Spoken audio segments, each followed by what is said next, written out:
If you've been wondering why it's so hard to do the thing you say you want, whether it's going to therapy, resting, being honest, having that intimate relationship, or just letting yourself feel joy, maybe it's not because you're broken.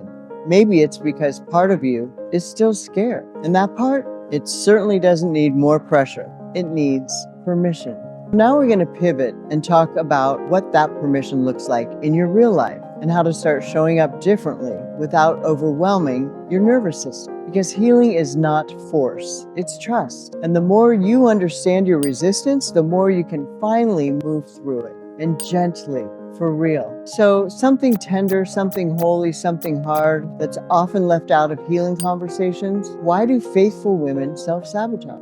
Why do women who love God, serve their families, memorize scripture, and do everything right on the outside still find themselves stuck, still pushing away peace, still saying, I want to heal, while subconsciously building walls around their own hearts? So with over 64 million abortions having happened in the United States over the last 40 plus years, I know that there are millions of you that are out there that have used some of these coping mechanisms since that decision, whether or not it's in your conscious mind. I know for me, I walked around thinking everything's fine for a long time because I believed the lie that abortion center told me, that there are no consequences. It's just the removal of an issue, and that I wouldn't experience any of these things, any of the symptoms that I lived with then for the next 20 plus years. I don't want you to believe that lie. And I don't want you to walk around for another 20 years before you acknowledge that the consequences may be affecting your relationships, your family, your marriage, your children, your grandchildren. Many of my clients are grandmothers because that's how long it took to realize that a decision made many years ago was affecting every fiber of their life. So here's what I've learned from years of walking with women through this. Self-sabotage in faith-filled women doesn't always look like rebellion. It often looks like spiritual bypass. Now, spiritual bypass is when we use spiritual language or disciplines or ideas to avoid dealing with real emotional pain. It's when we quote scripture instead of feeling grief. It's when we say, God's in charge, instead of admitting we're terrifying. It's when we pray harder and harder and harder instead of letting ourselves just break open. You know, this isn't a conscious process. It's not malicious. It's not even fake. It's not like they're trying to be, fake at church and memorizing scripture is bad or anything of that sort. It's just, for me, a lot of these things were Band-Aids on a bullet wound. It's what we've been taught to do. So somewhere along the line, the church got scared of emotion, scared of struggle, and scared of all the raw, holy ache that makes us human. So we start turning healing into performance.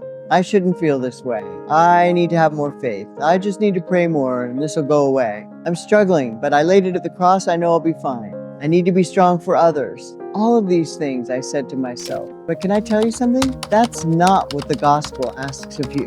The gospel is not a motivational speech. It's not a self-improvement plan, and it's not a call to perfection. There was only one perfection, and that was Jesus Christ. And he felt all these emotions, and he modeled that for us. And his gospel is sacred. You know, the gospel is God coming close to the broken. He's closer to you than he is to the, quote, people that have it all together. He dwells with the wounded, touches the unclean, and cries with the grieving. But spiritual bypass tells us to skip all that.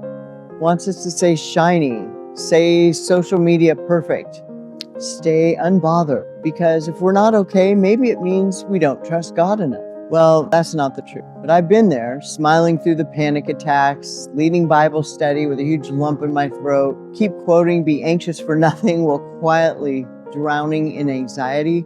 And underneath it all, we're scared that honesty will make us feel less spiritual, and that sadness will mean we're ungrateful, and that anger means we might be in sin. So we self-sabotage.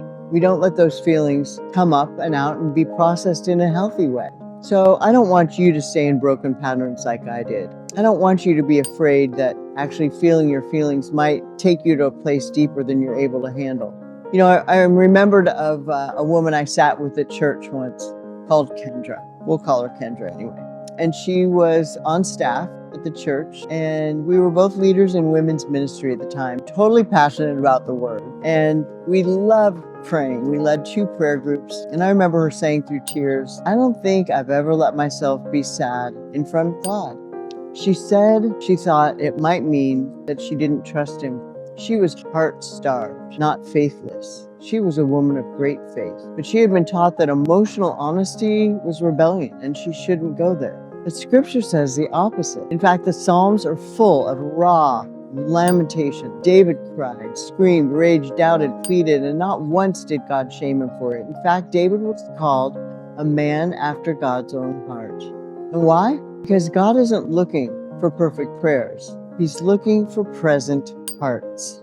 I hope you enjoyed my other video where we spoke about presence. Presence and how to get there changed my life. So faith doesn't mean pretending. It means bringing all of you, your fear, your grief, your disappointment, your confusion, your abortion, into the presence of God and saying, "Here I am, I'm still yours." And here's the deeper truth. Some of the scriptures we've used to silence ourselves, they weren't meant to be used that way. Like Philippians 4:6, I believe it is. Don't be anxious about anything. That wasn't Paul shaming anxious people. It was Paul writing from prison, telling believers they could bring every emotion to God in prayer. And the Greek implies ongoing action, not don't ever feel anxious, but keep bringing your anxiety to him over and over and over without shame. Or Romans 8:28, all things work together for good. This doesn't mean that you have to find the silver lining in your trauma. Doesn't mean there isn't one. It just means God is a redeemer. It means nothing's wasted. It doesn't mean the pain didn't hurt. It means the pain doesn't get the final word. You know, there's a saying, you're only as sick as your secrets. And I encourage you today that if you've kept your abortion secret, that you find somebody you trust, that you believe won't shame you, that you can just share that with. Whether it's a friend, family member, or someone anonymous, even a prayer line. That's my encouragement to you today. So let's be real. Healing can be messy, but God's not afraid of that mess. Jesus wept. Jesus flipped tables. Jesus sweat blood in the garden. And Jesus even said, "God, why have you forsaken me?" You know, what is the shortest scripture in the Bible? It's one of my favorite. It just said it. It's 2 words. Jesus wept. And if he could hold that kind of pain in his holy hands. So let's be clear. You don't have to perform healing. And you don't have to earn grace. And you don't have to sabotage your emotions to be spiritual. In fact, your full emotional honesty may be the most faithful thing you do. So if you've ever been stuck, if you've been circling the same mountain, if you've been quoting truth but not feeling it, it's not because your faith is weak. It's because your soul is begging for something deeper. It's begging for permission.